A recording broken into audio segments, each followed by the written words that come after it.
Police officer finds little girl with a huge belly. What she says makes him call 911 trembling. Before we dive into the story, drop a comment below and tell us where you're watching from. Enjoy the story. The rain pounded relentlessly against Officer Daniel Keller's patrol car as he navigated the muddy back roads of Pinewood, Georgia.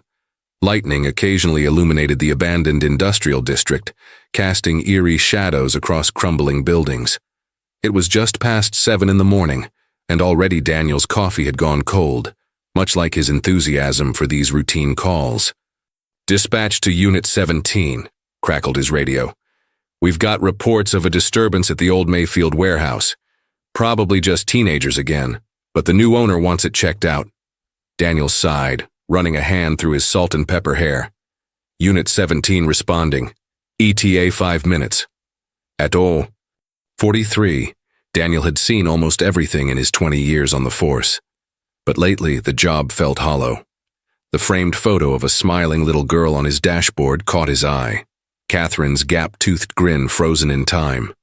3 years had passed since he lost her, but some mornings the grief felt as fresh as yesterday. The warehouse loomed ahead, a hulking shadow against the stormy sky. Daniel parked near the main entrance, his flashlight cutting through the gloom as rain soaked through his uniform jacket. The padlock on the front gate had been cut, not the work of the wind. "Hello, Pinewood Police?" His voice echoed against metal walls as he approached the rusted side door.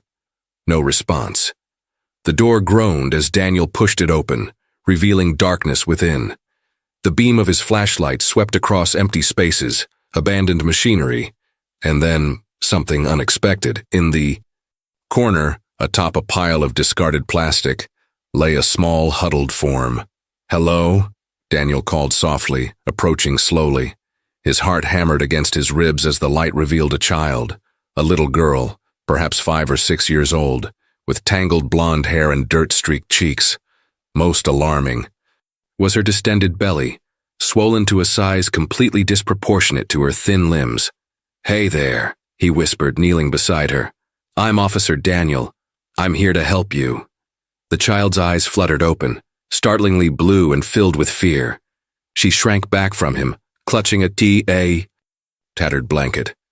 "It's okay," Daniel said, keeping his voice gentle. "You're safe now." With trembling hands, he reached for his radio. "Dispatch, I need an ambulance at the Mayfield warehouse immediately. I found a child, female, approximately 5 years old, in distress." The little girl watched him, her gaze unwavering. Then, in a voice barely above a whisper, she said something that turned Daniel's blood to ice. "He put something inside me." Daniel's hand froze on his radio. "What did you say, sweetheart?" Tears filled her eyes as she pointed to her swollen belly.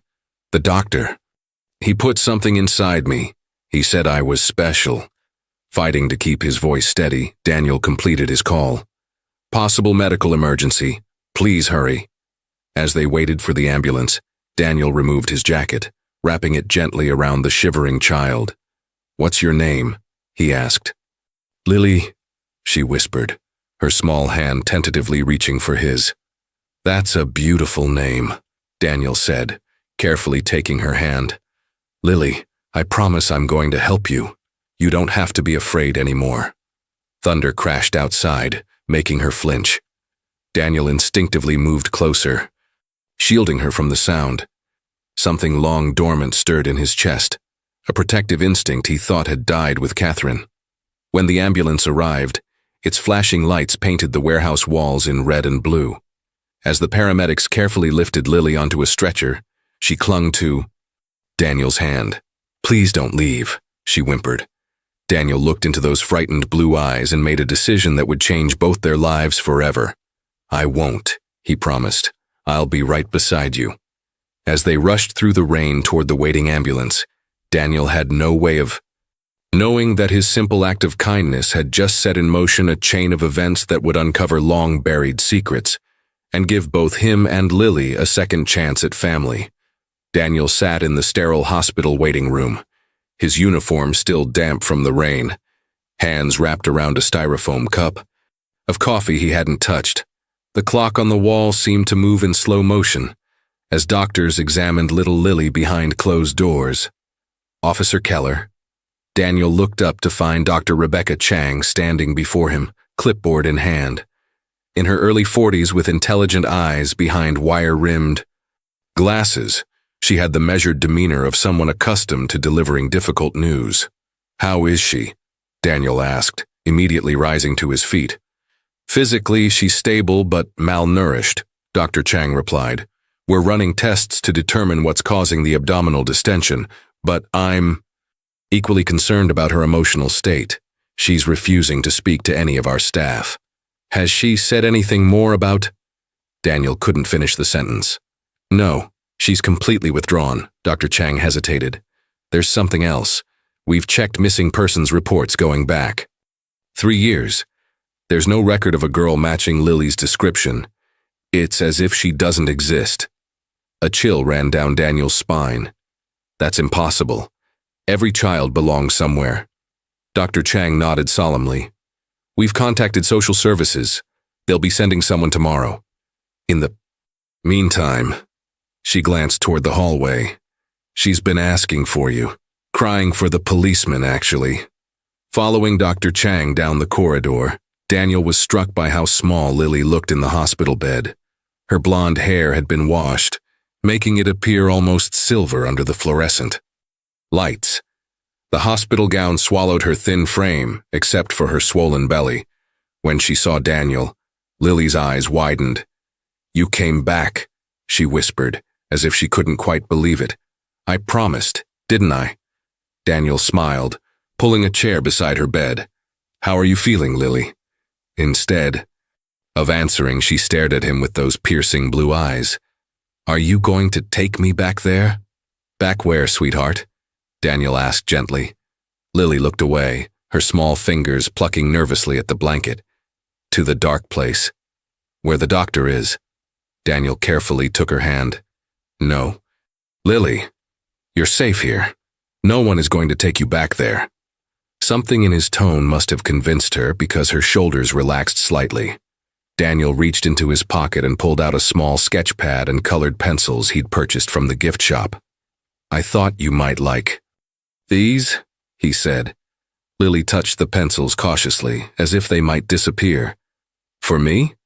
"All yours," Daniel nodded. As Lily began to draw, Daniel watched in amazement. For someone so young, her pictures showed remarkable detail: forests, mountains, and a small cabin with bars on the windows. When she drew people, one figure appeared repeatedly, a tall man in what looked like a white coat. "Who's that?" Daniel asked, pointing to the figure. Lily's hand froze mid-stroke. "The doctor," she whispered. Before Daniel could ask more, Dr. Chang returned with a nurse ready to take blood samples. Lily immediately panicked, scrambling back against the headboard. "No needles," she cried. "Please, no more needles." Without thinking, Daniel moved to her side. "It's okay, Lily. This is different. These people are trying to help you get better. Will you stay?" Her voice trembled. "I'll be right." "Here," Daniel promised. As the nurse worked, Daniel told Lily about his police dog, Rex, a retired German shepherd who now spent his days sleeping on Daniel's couch. The story distracted her enough that she barely noticed when the needle was removed. Later, as Lily drifted to sleep, Daniel stepped into the hallway with Dr. Chang. "What happens to her now?" he asked. "Once she's medically cleared, social services will place her in emergency foster care while they investigate her background," Dr. Chang explained. Something tightened in Daniel's chest at the thought of Lily entering the system. "I'd like to visit her if that's allowed." Dr. Chang studied him with curiosity. "That's unusual for responding officers, but I think it would be good for her. She clearly trusts you." As Daniel turned to leave, he heard a small voice from the room behind him. "Good night, Daddy." Daniel froze. His heart suddenly too big for his chest. It had been 3 years since anyone had called him that. Walking to his car in the now clearing rain, Daniel knew with absolute certainty that whatever mysterious circumstances had brought Lily into his life, he couldn't simply walk away. Something about her story didn't add up. And more importantly, something about her had awakened a part of himself he thought was gone forever. As he started the engine, Daniel made a decision. Tomorrow, he would start asking questions. Somewhere out there were answers about who Lily was, where she came from, and what had happened to her. And he was going to find them, whatever it took. The next morning, Daniel arrived at the hospital earlier than visiting hours officially allowed, but the night nurse recognized him and smiled knowingly as he passed the reception desk, a small stuffed dog tucked under his arm. He paused outside Lily's room, surprised to hear voices inside. A woman with a crisp suit and a professional demeanor was sitting beside Lily's bed, a folder open on her lap. The child was curled away from her, facing the wall. "I understand you're scared," the woman was saying patiently, "but I need to know your full name and where you came from so I can help you." Lily remained silent, her small shoulders tense beneath the hospital gown. Daniel cleared his throat, and both turned toward the door. "Officer Keller." The woman stood, extending her hand. "I'm Sarah Winters, Child Protective Services. I was just explaining to Lily that I'm here to help her." "Not having much luck?" Daniel asked quietly. Sarah sighed. "Not a word since I arrived. The doctors need information about her medical history, and I need to locate her family or guardians." Daniel approached the bed, where Lily's eyes had brightened at the sight of him. "Good morning, Lily. I brought you something." He held out the stuffed dog. "This is Junior. He's Rex's son and he's very brave. I thought he could keep you company when I'm not here." Lily reached for the toy hesitantly, then clutched it to her chest. "Thank you," she whispered. Sarah watched the interaction with professional interest. "She speaks to you." "We have an understanding," Daniel said simply. After a moment of contemplation, Sarah gestured toward the hallway. "Officer Keller, could I speak with you privately?" In the corridor, Sarah flipped through her notes. "This is one of the strangest cases I've encountered in 15 years. No missing persons report, no matching birth records in our state database. It's as if this child appeared out of nowhere." "What about the national database?" Daniel asked. "Still waiting, but there's more. Dr. Chang shared some preliminary findings with me. The child has unusual scarring that suggests—" She lowered her voice. "Some kind of systematic medical intervention. Not standard procedures." Daniel's jaw tightened. "You think someone was experimenting on her?" "I can't speculate." "Officially," Sarah replied carefully. "But Dr. Chang is consulting with specialists. The blood work shows anomalies she's never seen before." A chill ran down Daniel's spine as he remembered Lily's words. "He put something inside me." "What about her condition?" "They're doing an ultrasound." "Today," Sarah said. "Listen, Officer Keller." "Daniel, please." "Daniel," she corrected herself. "Your involvement is unusual. Normally, the responding officer files a report and moves on." "I can't explain it," Daniel admitted. "Something about her story, about her. I just can't walk away." Sarah studied him for a long moment. "You lost someone, didn't you?" Daniel was surprised by her perception. "My daughter, 3 years ago. Cancer." Understanding softened Sarah's professional demeanor. "I'm sorry." She hesitated, then made a decision. "Look, I could use your help. She trusts you. Maybe you can get her to talk about where she came from." Back in the room, they found Lily drawing intently. The page showed a circle of beds with small figures in them and tall figures standing between them. "What's that, Lily?" Daniel asked gently. "The special room," she whispered. "Where the children sleep." Daniel and Sarah exchanged glances. "Were there other children where you were?" Sarah asked. Lily nodded slowly. "We were all special. The doctor said so." "Do you remember the doctor's name?" Daniel tried. Fear flashed across Lily's face. She shook her head violently and returned to drawing, her hand trembling. A nurse entered with a wheelchair. "Time for her ultrasound." Lily looked up at Daniel with panic in her eyes. "Will it hurt?" "Not at all," Daniel assured her. "It's just a special camera that looks inside to help the doctors understand why your tummy is swollen." I'll be right there with you. As they wheeled Lily down the corridor, Sarah touched Daniel's arm. I've requested the police files on any reports of unusual activity in isolated areas outside town. Religious groups, compounds, anything. Daniel nodded. I'll check with my colleagues about unsolved cases involving children. Someone must know something. In the ultrasound room, Lily clung to Daniel's hand as the technician moved the wand across her abdomen. The screen showed shadowy images that meant nothing to Daniel, but the technician's expression changed subtly. What is it? Daniel asked. Daniel. I need to get Dr. Chang, was all the technician said before hurrying from the room. Lily looked up at Daniel with those unnervingly wise eyes. I'm not like other children, am I? Daniel squeezed her small hand.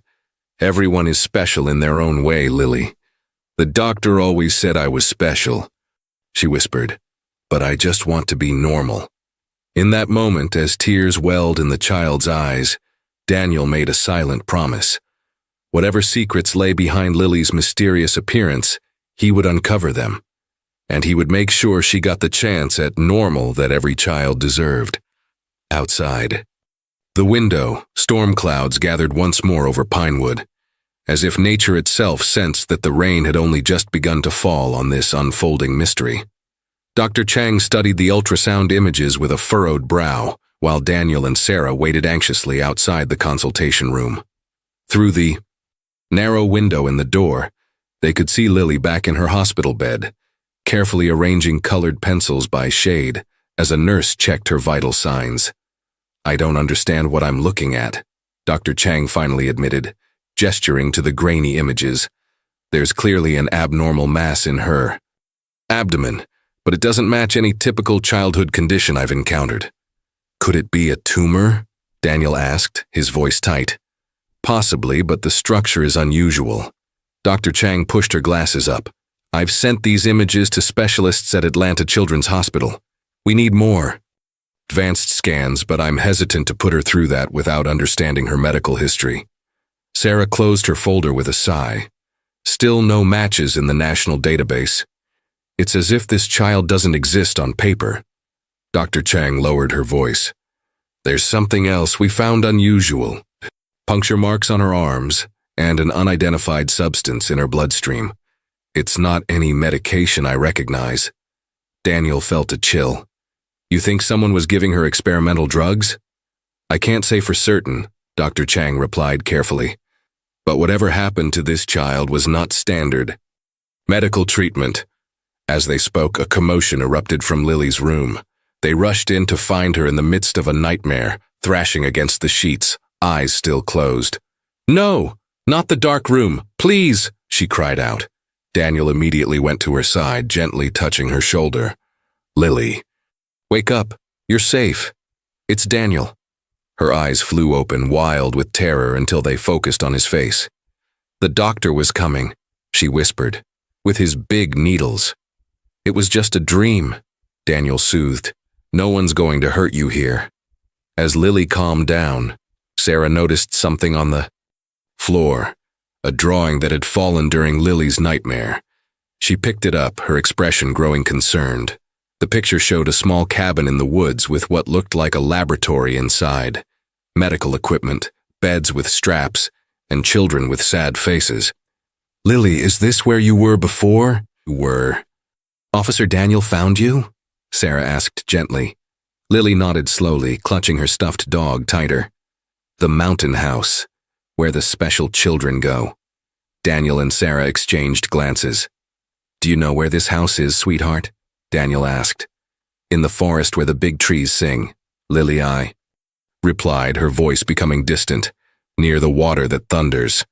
Could be anywhere in the mountains, Sarah murmured. There are dozens of waterfalls in the region. Daniel's phone vibrated with a message. His partner had found something. I need to step out for a moment, he told Lily. I'll be right back, I promise. In the hallway, he called his partner, Officer Rodriguez. Dan, I found something weird, Rodriguez said without preamble. 5 years ago, there was a report about a religious community up in the mountains near Pinewood Falls. They called themselves the Enlightened, locals. complained about strange noises and lights at night, but when police investigated, they found nothing illegal, just a group of people living off-grid, led by a man who called himself Dr. Thomas Mercer. A doctor. Daniel felt his pulse quicken. Supposedly had a medical background but no record of an actual license. The group disbanded about 2 years ago after a fire destroyed their main building. No casualties reported, but they scattered afterward. Any reports of children there? Nothing official, but one deputy noted seeing unusually quiet children during a routine check. He thought, it was strange, but there wasn't enough to warrant further investigation. Daniel thanked Rodriguez and returned to the room, finding Sarah showing Lily photos on her tablet. Any of these places look familiar, Lily? Sarah was asking. Lily shook her head until Sarah swiped to an image of a waterfall cascading down a rocky cliff. That's the Thunderwater, she exclaimed. The special house is near there. Sarah looked up at Daniel with excitement. Pinewood Falls. It's about 20 miles north of where you found her. Daniel shared what Rodriguez had told him about the Enlightened and their leader. We need to check it out, Sarah said, already gathering her things. If there's any evidence there about what happened to Lily. I want to come too, Lily interrupted, surprising them both with her determination. Oh, sweetheart, you need to stay here and get better, Daniel Siu explained gently.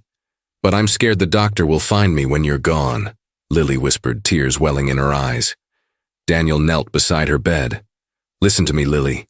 I won't let anyone take you. Dr. Chang will be here and there's a security guard right outside. You're safe. Lily studied his face with those eerily perceptive eyes, then slowly nodded. Promise you'll come back. I promise, Daniel said, his voice catching as he remembered making similar promises to Catherine during her hospital stays, promises of return that became increasingly difficult to keep as her condition worsened. As if sensing his thoughts, Lily reached out and touched his cheek. Don't be sad. You're not going to lose me like you lost her. Daniel froze, startled. What did you say? The girl in your picture, Lily said simply. The one you miss. Daniel had never mentioned Catherine to Lily. Before he could ask how she knew, Dr. Chang entered with medication for Lily, breaking the moment. Outside the hospital, as storm clouds gathered again over Pinewood, Daniel and Sarah prepared to drive to the falls, both silently wondering what secrets they might uncover in the mountains, and how those secrets might change little Lily's future forever. The winding mountain road grew narrower as Daniel's police cruiser climbed higher into the forested hills surrounding Pinewood Falls. Sarah studied a paper map in the passenger seat, the cellular service having disappeared miles back. Take the next right, she directed. According to local records, there should be an unmarked access road that leads to where the Enlightened had their compound. Rain began to patter against the windshield as they turned onto a dirt road nearly hidden by overgrowth. The cruiser rocked over deep ruts as ancient pines closed in around them. How could anyone find this place by accident? Daniel murmured. That's probably the point, Sarah replied. People seeking isolation rarely post welcome signs. After nearly a mile, they reached a clearing where the charred foundation of a large structure stood. In silent testimony to the fire Rodriguez had mentioned. But off to the side, partially hidden by vegetation, a small cabin remained intact. Stay behind me, Daniel instructed, drawing his service weapon as they approached. The cabin door hung partially open, creaking softly in the mountain breeze. Inside, dust motes danced in the beams of sunlight that penetrated the grimy windows. The space had been largely emptied, but telltale signs remained. A child-sized cot in the corner, scientific equipment on metal shelves, and most disturbing, a small collection of drawings pinned to one wall. Sarah moved closer to examine them. These look like Lily's work. The drawings depicted the same scenes they had seen in the hospital. Children in beds, adults in white coats, a circle of strange equipment. But here, the images were darker, more detailed, showing things a child should never have witnessed. Daniel discovered a locked cabinet beneath a desk. Using his pocket knife, he managed to pry it open, revealing stacks of notebooks with dates and measurements meticulously recorded. "These look like medical records," he said, flipping through pages filled with notations about subjects and procedures. "Daniel, look at this," Sarah called from across the room. She stood before a bulletin board where photographs had been arranged in neat rows. Children of various ages, each wearing identical gray clothing, their expressions unnervingly blank. In the center was a photo of Lily, appearing younger and frailer. "My God," Daniel whispered. "There were at least a dozen children here." Sarah carefully removed the photo of Lily. "This is evidence that she was definitely part of this group." In a small adjoining room that appeared to be a makeshift laboratory, Daniel found something that made his blood run cold. A worn teddy bear, missing one eye, discarded beneath a metal examination table. "Charlie," he said, recognizing the toy from Lily's description. Sarah appeared in the doorway, her face pale. "Daniel, I found something in those records. There are names and dates next to each child. According to this, Lily's real name is Lily Eleanor Wilkins, and she was brought here 5 years ago." 5 years? But she can't be more than 6 or 7 now. "According to this, she was just a toddler when she arrived," Sarah confirmed grimly. Thunder rumbled overhead. As rain began to pour in earnest, Daniel carefully wrapped the teddy bear in his handkerchief and placed it in his pocket. "We need to take all of this as evidence," he said, gathering the notebooks. As they hurried back to the car with their findings, neither noticed the fresh tire tracks partially obscured by mud near the edge of the clearing. Evidence that someone else had visited the cabin very recently, perhaps only hours before their arrival. Back in the cruiser, windshield wipers fighting against the downpour, Sarah's phone suddenly chimed with a message as they reached an area with partial coverage. "It's from my office," she said, reading quickly. "They've identified a woman named Eleanor Wilkins who reported her daughter missing 5 years ago. The case went cold when Eleanor herself disappeared 3 months later." Daniel gripped the steering wheel tighter. "So, Lily was taken from her mother, who then vanished while looking for her." "It gets worse," Sarah continued. "The lead investigator on Eleanor's disappearance was found dead in an apparent suicide 1 week later. The entire case was shelved." As lightning flashed across the darkening sky, illuminating the forest around them, Daniel couldn't shake the feeling that they had just scratched the surface of something far more sinister than either of them had imagined. Something that powerful people might kill to keep hidden. When Daniel and Sarah returned to the hospital, they found Dr. Chang waiting for them outside Lily's room, her expression a mixture of concern and bewilderment. "Something remarkable happened while you were gone," she said, keeping her voice low. "Lily's latest blood tests show significant improvement. The unknown substance we detected is breaking down naturally, and her inflammation markers have decreased by 30%. "That's good news, isn't it?" Daniel asked. "Yes, but it's also puzzling. This kind of rapid change doesn't typically happen without intervention." Dr. Chang adjusted her glasses. "It's as if her body is healing itself now that she's away from whatever was happening to her." Inside the room, they found Lily sitting up in bed, color in her cheeks for the first time since Daniel had found her. She was carefully arranging a collection of origami birds that a kind nurse had taught her to fold. "You came back," she said, her eyes lighting up at the sight of Daniel. "I promised I would," he replied, taking a seat beside her bed. He gently pulled the worn teddy bear from his pocket.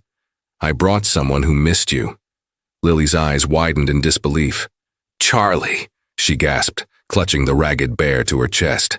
Tears spilled down her cheeks as she buried her face in the toy's fur. "I thought I'd never see him again." Daniel glanced at Sarah, whose professional composure had momentarily slipped at the child's emotional reunion with her beloved toy. She quickly wiped away a tear of her own. "Lily," Sarah said gently, showing her the photograph they'd found. "We know your real name is Lily Eleanor Wilkins. Does that sound familiar?" The little girl nodded slowly. "My mommy called me that, before the doctor took me to be special." Do you remember your mommy? Daniel asked. Lily's brow furrowed in concentration. She had yellow hair like mine, and she smelled like flowers. She cried when the doctor said I was chosen. Sarah and Daniel exchanged glances. Chosen for what, sweetheart? Sarah prompted, but Lily had retreated into herself again, focusing intently on straightening Charlie's worn bow tie. Later, that evening, after Sarah had left to file their findings, Daniel remained at the hospital. He'd called his captain to request personal leave, explaining the unusual circumstances. You've got 2 weeks, Keller, the captain had said. But be careful. Getting attached to victims can cloud your judgment. Daniel knew his boss was right, but it was already too late. Something about Lily had awakened the fatherly instincts he'd buried alongside Catherine. As night fell, a nurse brought in a cot for Daniel to sleep on. Dr. Chang approved it, she explained with a smile. Said the child rests better when you're here. Lily, already tucked in with Charlie under her arm, patted the space beside her bed. Will you read me a story? She asked. Daniel found a dog-eared copy of The Velveteen Rabbit in the children's corner of the hospital library. As he read about the stuffed rabbit becoming real through a child's love, Lily's eyelids grew heavy. Daniel, she murmured sleepily. Am I going to be real now too? The question caught him off guard. What do you mean, sweetie? The doctor always said we weren't real children yet, that we were becoming something better. Her voice was fading as sleep claimed her. I just want to be real, like Catherine was. Daniel froze, the book trembling slightly in his hands. He'd never mentioned his daughter's name to Lily, yet somehow she knew it. Before he could ask, soft snores told him she was already asleep. Outside the window, the storm had finally passed, revealing a sky full of stars. Daniel stood watching them, lost in thought. In the 5 days since finding Lily in that warehouse, his orderly, if empty, life had been turned upside down. Yet for the first time in 3 years, the crushing weight of grief felt somehow lighter. His phone buzzed with a text from Sarah. Found something important.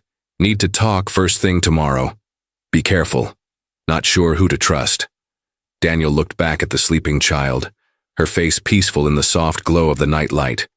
Whatever secrets the enlightened and their mysterious doctor were hiding, they centered around children like Lily, children who had been chosen for some unknown purpose. And Daniel was becoming increasingly certain that powerful people would go to great lengths to reclaim their subjects. He settled onto the cot, positioning himself between Lily and the door. Sleep would be light tonight, his policeman's instincts on high alert, because somewhere out there, a man who called himself a doctor might already be searching for the special girl who had escaped. Morning sunlight streamed through the hospital blinds as Daniel awakened with a start. He'd fallen asleep in the chair beside Lily's bed, his neck stiff from the awkward angle. The little girl was still sleeping peacefully, Charlie clutched firmly against her chest. A soft knock at the door revealed Sarah, her expression tense despite her attempt at a reassuring smile. She gestured for Daniel to join her in the hallway. I've been up all night researching Eleanor Wilkins, she said once they were out of earshot. She was a research scientist specializing in pediatric immunology at Pinewood Medical Research Center, until she suddenly resigned 6 years ago. Any connection to our mysterious Dr. Thomas Mercer? Sarah nodded grimly.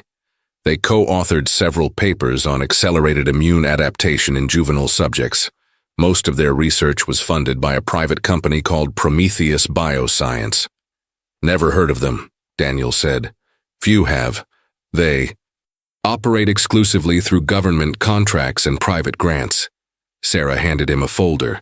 What's disturbing is what happened after Eleanor reported Lily missing. Every officer involved in the case was either reassigned, retired early, or in the case of the lead detective, found dead. Daniel finished. Someone wanted this investigation buried. Sarah lowered her voice further. There's more. I found hospital records for patients admitted with similar symptoms to Lily's over the past decade. All children between 4 and 12, all with unexplained abdominal distension and unusual blood work. All of them disappeared from medical records after initial assessment. No follow-ups, no outcomes. A chill ran down Daniel's spine. How many? 17 cases that I could find, and those are just the ones who made it to hospitals. Their conversation was interrupted by Dr. Chang approaching with a tablet in hand. "Good morning. I've been reviewing Lily's latest test results," she said. "The mass in her abdomen is shrinking on its own, and her blood work is normalizing. It's remarkable." "Do you have any explanation?" Sarah asked. Dr. Chang hesitated. "Only theories. It appears she may have been receiving regular injections of an experimental compound. Now that those have stopped, her body is returning to homeostasis." Daniel frowned. "What kind of compound?" "I can't say for certain. Our lab isn't equipped to identify it completely." Dr. Chang's professional demeanor slipped slightly. "Whatever it is, it's unlike anything I've encountered in 20 years of practice." A nurse hurried up to them, looking concerned. "Dr. Chang, there's a man at reception claiming to be from the CDC. He's asking to review Lily Wilkins's medical records and examine her." "Directly." Daniel and Sarah exchanged alarmed glances. "Did he provide credentials?" Dr. Chang asked. "Yes, they appear legitimate. His name is Dr. James Morrison." "Tell him I'll be right there," Dr. Chang said. Once the nurse left, she turned to Daniel and Sarah. "I don't recall notifying the CDC about this case." "You didn't," Sarah confirmed. "This isn't standard protocol." Daniel's police instincts flared. "I need to see this doctor." From around the corner, they observed a tall man in an expensive suit speaking with the receptionist. His silver hair and commanding presence gave him an air of authority that had the staff responding deferentially. "I've never seen legitimate CDC officials arrive unaccompanied in designer suits," Sarah whispered. Daniel pulled out his phone and discreetly took a photo of the man. "I'm sending this to Rodriguez to run through facial recognition." Just then, a commotion from Lily's room sent them rushing back down the hallway. They found her in the midst of a panic attack, gasping for air, her eyes wide with terror. "He's here," she choked out between ragged breaths. "I can feel him. The doctor is here." Daniel immediately took her small hand in his. "Breathe with me, Lily. You're safe." Dr. Chang quickly administered a mild sedative while Daniel continued to soothe her. "No one is going to take you away. I promise." As Lily's breathing gradually steadied, Daniel's phone vibrated with a message from Rodriguez. "Facial match. Dr. Robert Chandler, former military physician, now executive at Prometheus Bioscience. Specialized in human enhancement research. Classified work. Be careful." Daniel showed the message to Sarah, whose face paled. Prometheus Bioscience, the same company that funded Eleanor and Mercer's research. Dr. Chang, who had been monitoring Lily's vitals, joined their whispered conversation. "That man is still waiting in reception. What do you want me to do?" Daniel made a swift decision. "Tell him patient confidentiality prevents you from sharing records without a court order, and that the child is in protective custody pending a criminal investigation." "And then," Sarah added, her voice steely with determination, "we need to move Lily somewhere safe. If they've found her here, she's not secure." As Dr. Chang left to confront the visitor, Daniel looked down at Lily, who had drifted into an uneasy sleep. The stuffed bear had fallen to the floor in her panic, and as he retrieved it, Daniel noticed something he'd missed before, a small tear in the back seam that revealed an unusual bulge. Carefully, he widened the tear and extracted a tiny USB drive hidden inside Charlie's stuffing. "Sarah," he whispered, holding up the drive, "I think Eleanor Wilkins left us a message." Outside in the parking lot, Dr. Robert Chandler returned to his black SUV, phone pressed to his ear. "She's definitely here," he said to the person on the other end, "but there's a complication. A police officer has taken a personal interest in Subject 7. He listened for a moment, his expression hardening. "Understood. We'll proceed with extraction tonight." The storm clouds gathering on the horizon seemed to mirror the darkness closing in around the small hospital room where a little girl slept. fitfully, unaware that she had become the center of a dangerous conspiracy, one that had already claimed her mother and now threatened anyone who tried to protect her. The small conference room in the hospital's administrative wing had been transformed into an impromptu command center. Daniel connected the USB drive to a laptop while Sarah and Dr. Chang watched anxiously. The screen flickered to life, revealing dozens of encrypted files. "I can't open these without specialized software," Daniel admitted, frustration evident in his voice. "I might know someone who can help," Sarah said, pulling out her phone. "My brother works in cybersecurity." While Sarah made the call, Dr. Chang updated them on Lily's condition. "The sedative will keep her comfortable for a few more hours, but we have a more immediate problem. Dr. Chandler has returned with 2 colleagues, and they're claiming federal authority to take custody of Lily for national security reasons." Daniel's jaw tightened. "What about the hospital's legal counsel?" "They're reviewing the paperwork now, but it looks official. Without clear evidence of wrongdoing, they may have no grounds to refuse." Sarah rejoined them, her expression grave. "My brother says he can decrypt the files, but he needs time. And there's another issue. My supervisor just informed me that someone has filed a formal complaint questioning my handling of Lily's case. They're sending another social worker to review the situation." Daniel ran, a hand through his hair. "They're closing in from all sides." A moment of heavy silence filled the room as they contemplated their limited options. Finally, Daniel spoke with quiet determination. "We need to get Lily out of here. Tonight." "That's against protocol," Sarah reminded him, though her tone lacked conviction. "So is experimenting on children," Daniel countered. "If we wait for the system to protect her, we might be too late." Dr. Chang hesitated, her professional ethics clearly at war with her concern for Lily. "Where would you take her? They'll check your home first." "My fishing cabin," Daniel said. "It's on Lake Evergreen, about 2 hours from here. It's remote, unlisted in my personnel file, and has no internet or cell service. My late father left it to me, and hardly anyone knows about it." "That's still highly irregular," Dr. Chang said, but then added, "From a medical standpoint, Lily is stable enough for discharge. Her condition is improving naturally now that she's away from whatever they were doing to her." Sarah paced the small room. "If we do this, we're potentially risking our careers, maybe even criminal charges." "And if we don't?" Daniel asked softly. The question hung in the air, answered only by their troubled silence. "I need to check on Lily," Dr. Chang finally said, "and prepare discharge medications, just in case." Once she left, Sarah turned to Daniel. "You realize what you're suggesting goes far beyond professional involvement. This is becoming personal for you." "It became personal the moment I found her," Daniel admitted. "I can't explain it, Sarah. When I lost Catherine, I thought that part of me died with her, the part that could care that deeply. But Lily has somehow awakened it." Sarah's expression softened. "I've seen how she looks at you, like you're her whole world. Help me protect her," Daniel pleaded, "at least until we know what's on this drive." Before Sarah could respond, the conference room door opened and a hospital security guard appeared, looking uncomfortable. "Officer Keller, there are 2 men from the, FBI here asking for you. They say it's about the Wilkins girl."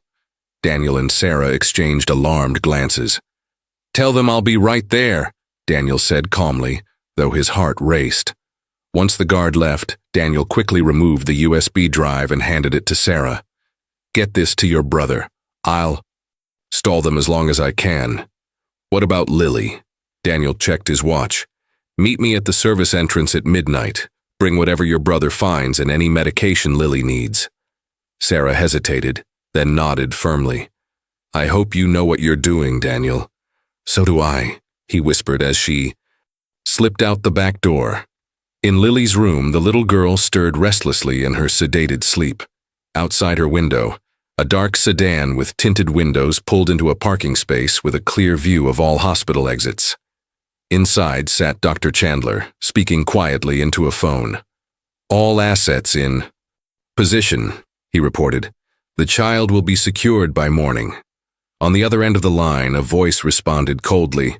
See that she is. And Chandler? No witnesses this time. The chess pieces were moving into position, and soon Daniel would face a decision that would change everything, a choice. Between the law he had sworn to uphold and the child he had promised to protect. Thunder rumbled outside as Dr. Chang helped Lily into a wheelchair. The child's few possessions, Charlie the bear, her drawings, and a small bag of clothes donated by hospital staff, sat in her lap. Daniel checked his service weapon discreetly while Sarah spoke in hushed tones with a security guard near the elevator. We'll take the service exit, Sarah explained, returning to their group. My colleague has a car waiting. As they moved toward the back hallway, the hospital intercom crackled to life. Code Silver, pediatric floor. Code Silver, pediatric floor. Dr. Chang's face paled. That's the code for an armed intruder. Almost immediately, the sounds of commotion erupted from the main entrance to the ward. Daniel quickly pulled Lily's wheelchair into a supply room, the others following close. Behind. They're here for me, Lily whispered, clutching Charlie tighter. Through the narrow window in the door, they watched as men in dark suits showed badges to the nursing staff, who pointed toward Lily's now empty room. Their military precision and earpieces betrayed training beyond typical. Government agents. Those aren't CDC officials, Daniel muttered. There's another way out, Dr. Chang said, moving to the back of the supply room. The service elevator leads to the basement, where you can access the parking garage through the laundry. Sarah nodded, already on her phone. I'm texting my driver to meet us there. Daniel knelt beside Lily. We're going to play a quiet game, okay? Like hide and seek, but no talking until we reach the car. Lily nodded solemnly, her eyes wide but remarkably calm for a child in such danger. The journey through the hospital's back corridors felt endless. Every shadow seemed to hide potential threats. Every distant voice caused them to freeze in place.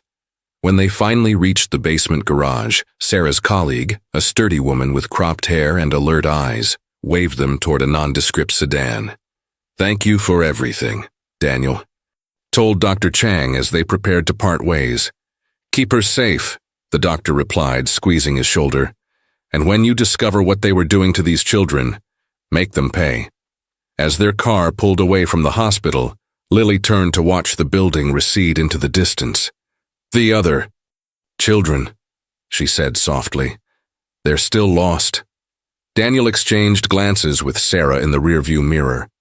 In their rush to protect Lily, they hadn't fully processed the implications of what they'd discovered, that potentially dozens of other children had been subjected to the same mysterious treatments. We'll find them, Sarah promised.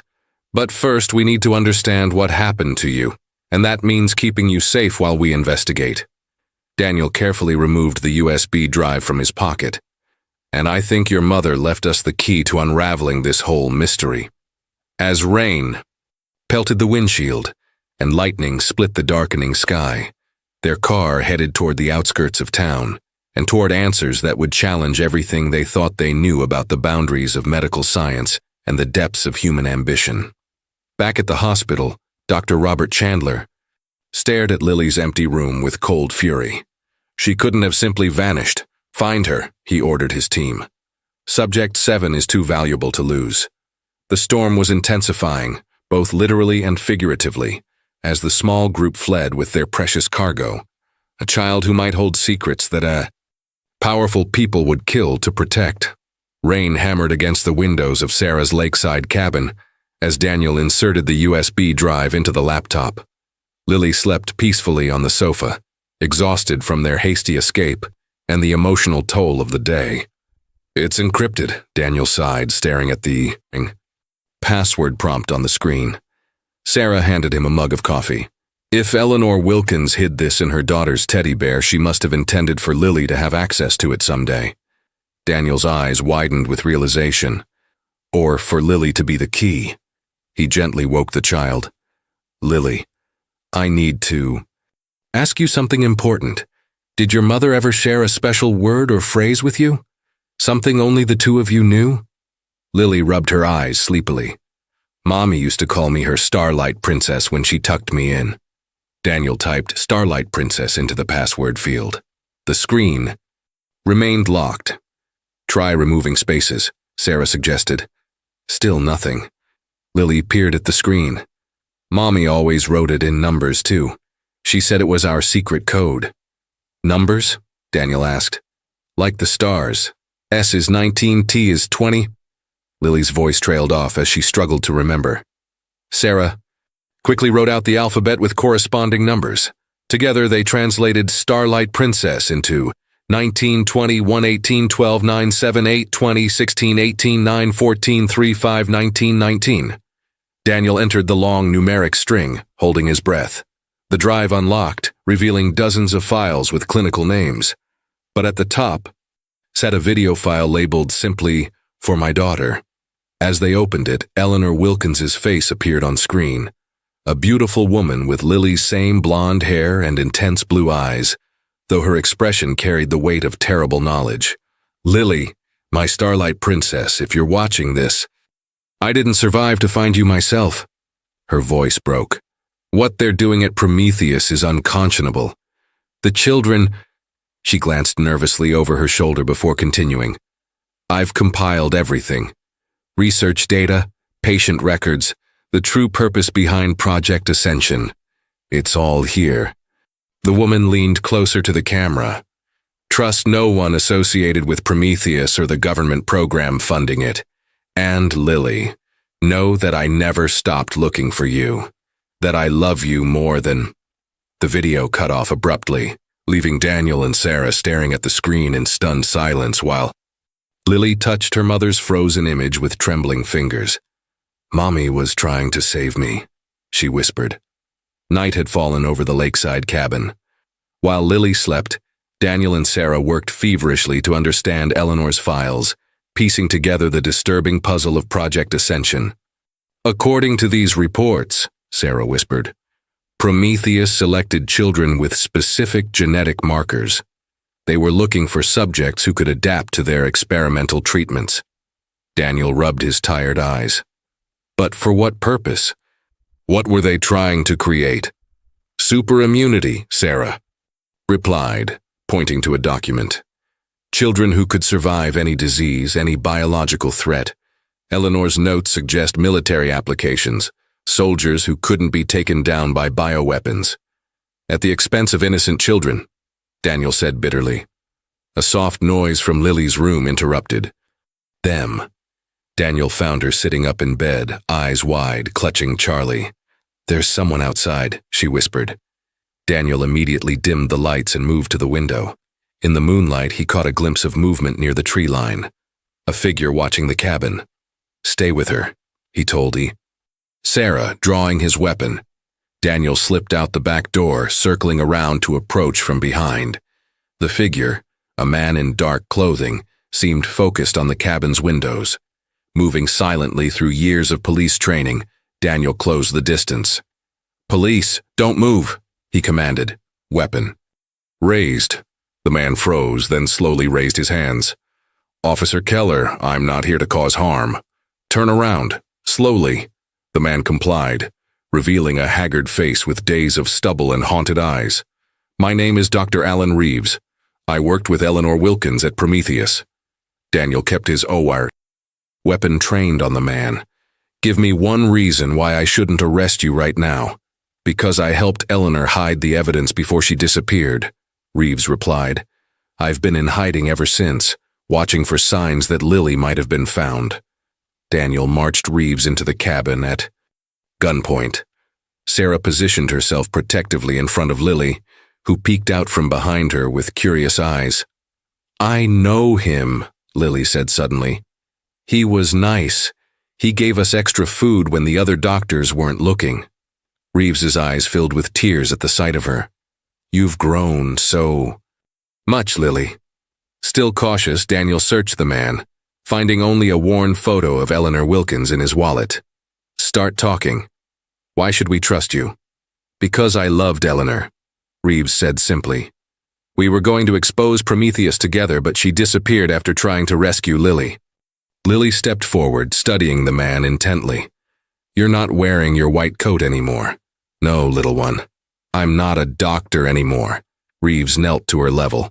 I'm so sorry for what happened to you, to all the children. I should have acted sooner. Sarah remained skeptical. If you're really on our side, what can you tell us that we don't already know? I can tell you that Prometheus has infiltrated every level of local government, and that tomorrow morning they won't just try to take Lily. They'll destroy all of you to keep their secrets. His expression grew grim. But most importantly, I can tell you where the other children are being held. 7 of them remain in the program, transferred to a facility just outside of town after the mountain location was compromised. Daniel and Sarah exchanged glances, weighing the risk of trusting this man against the possibility of saving more children like Lily. There's something else you need to know, Reeves continued. The reason Lily's condition has been improving so dramatically isn't just because she's away from the treatments. It's because she was their most successful case. Her body has begun to actively reverse the changes on its own, something they never anticipated. He looked at the little girl with wonder. She's not just recovering, she's evolving beyond their control. Outside, storm clouds gathered once more, as if nature itself sensed the approaching confrontation between those who would protect innocence and those who would sacrifice it in the name of progress. Dawn broke over the lake, painting the water gold as Daniel, Sarah, and Dr. Reeves finalized their plan. The hearing was scheduled for 10 a.m., giving them precious little time to prepare their defense against Prometheus's attempt to claim Lily. Judge Montgomery is well respected, but even she could be influenced, Sarah warned. We need irrefutable evidence that can't be dismissed. Eleanor's files are comprehensive, Reeves said, but Prometheus will claim they're fabricated or stolen confidential materials. Daniel looked toward the bedroom where Lily slept peacefully. What we need is medical proof of what they did. Dr. Chang, Sarah suggested. She has Lily's original test results showing the unknown compounds. If she testifies, they'll discredit her, Reeves countered. Unless, his eyes widened with sudden inspiration. The other children. If we can show a pattern of the same unusual medical markers in multiple children, it becomes impossible to dismiss as coincidence. Daniel checked his watch. The hearing is in 4 hours.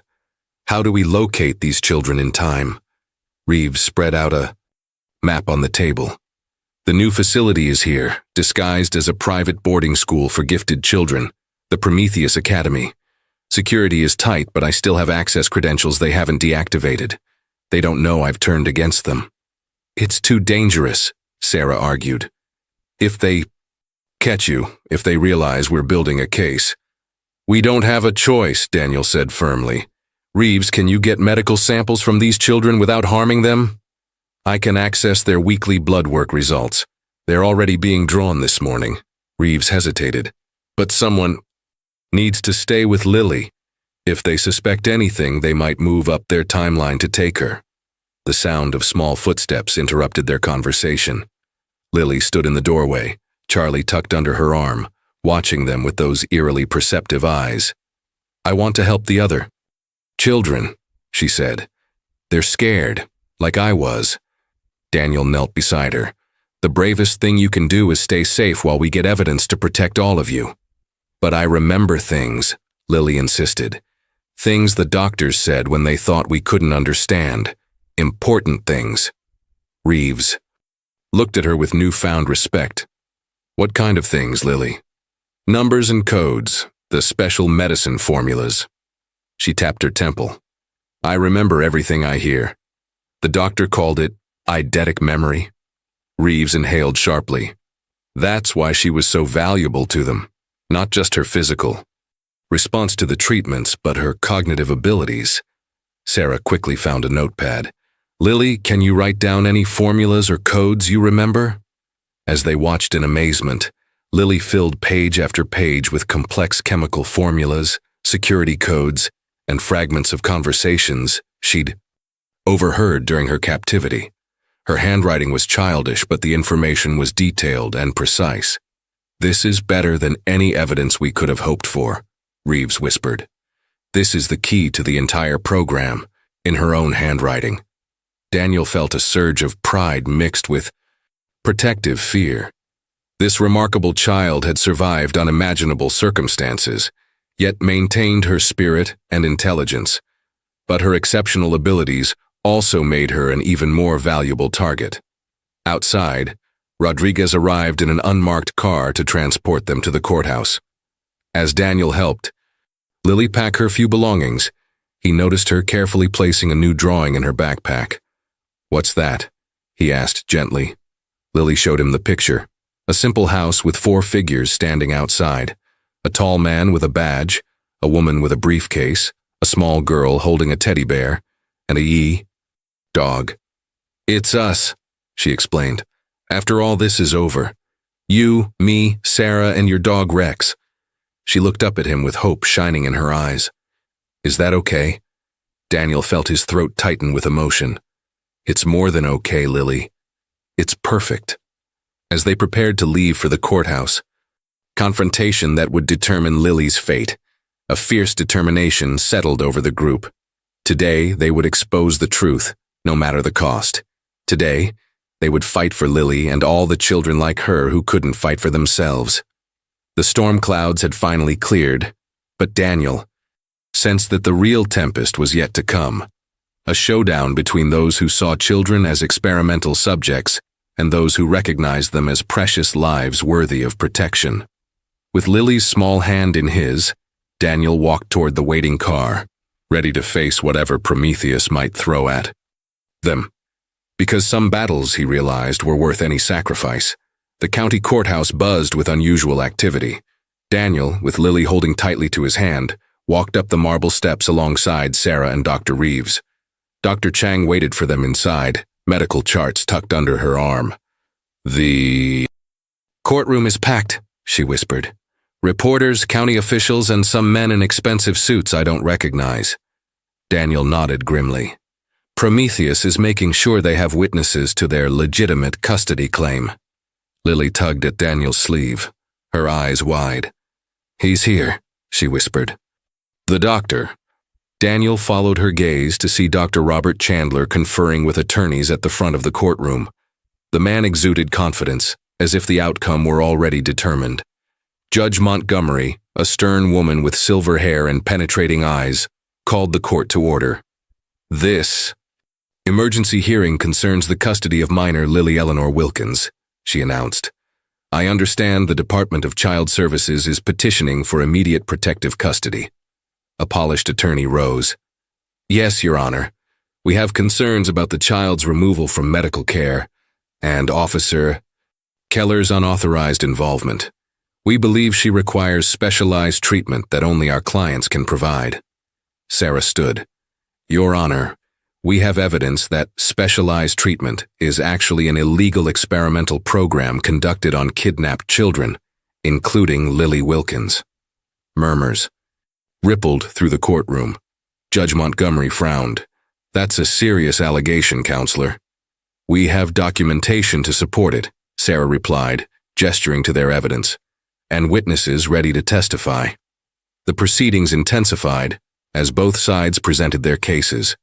Prometheus's representatives portrayed themselves as concerned medical professionals, while painting Daniel as an emotionally compromised officer overstepping his authority.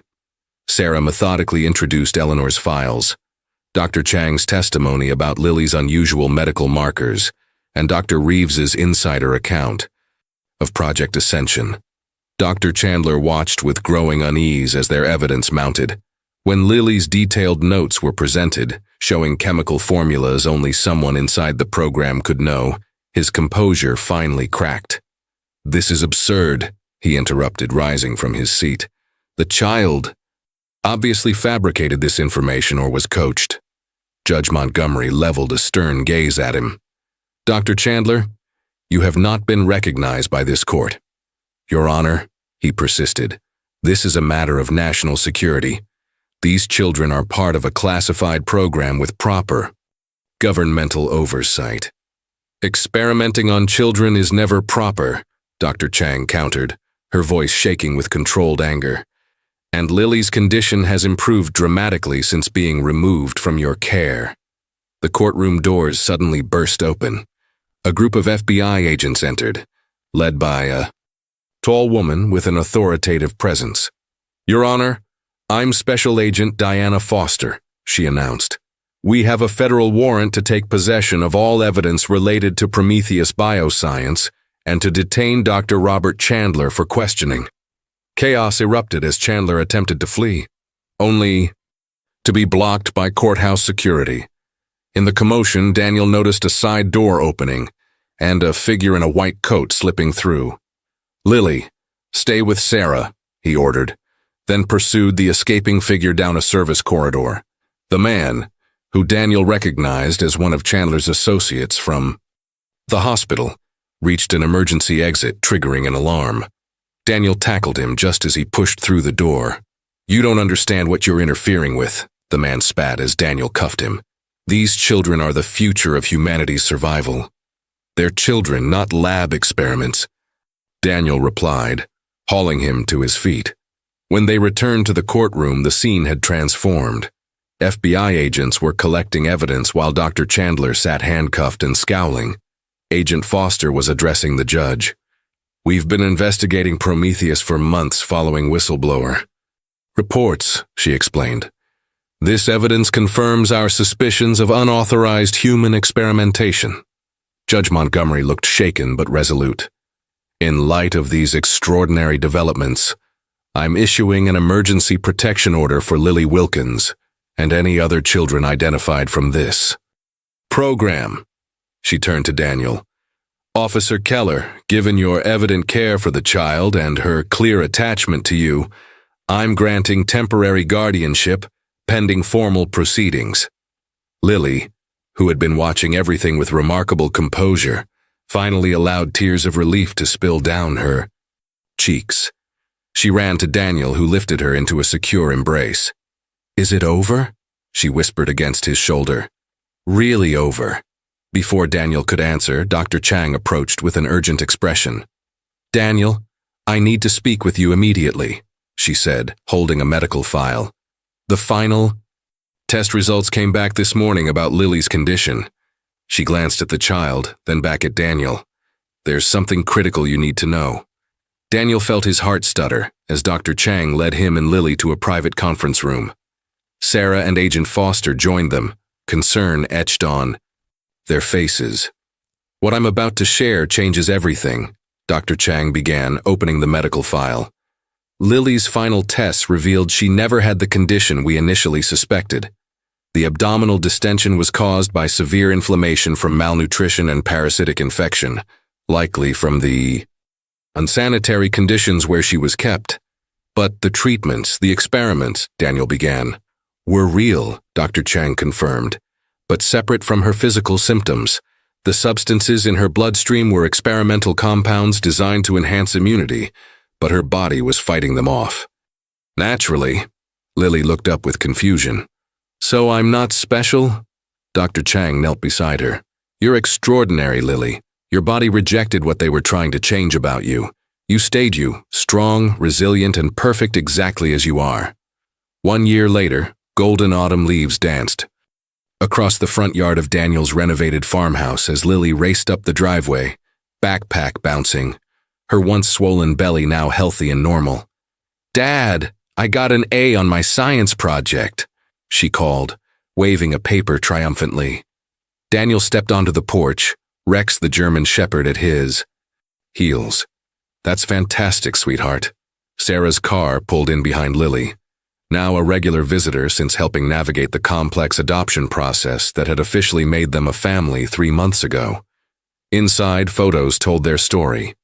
Lily's first day of school, Daniel receiving a commendation for exposing Prometheus, Dr. Reeves working with the rescued children at a new rehabilitation center, and a small memorial garden planted in Eleanor Wilkins's honor.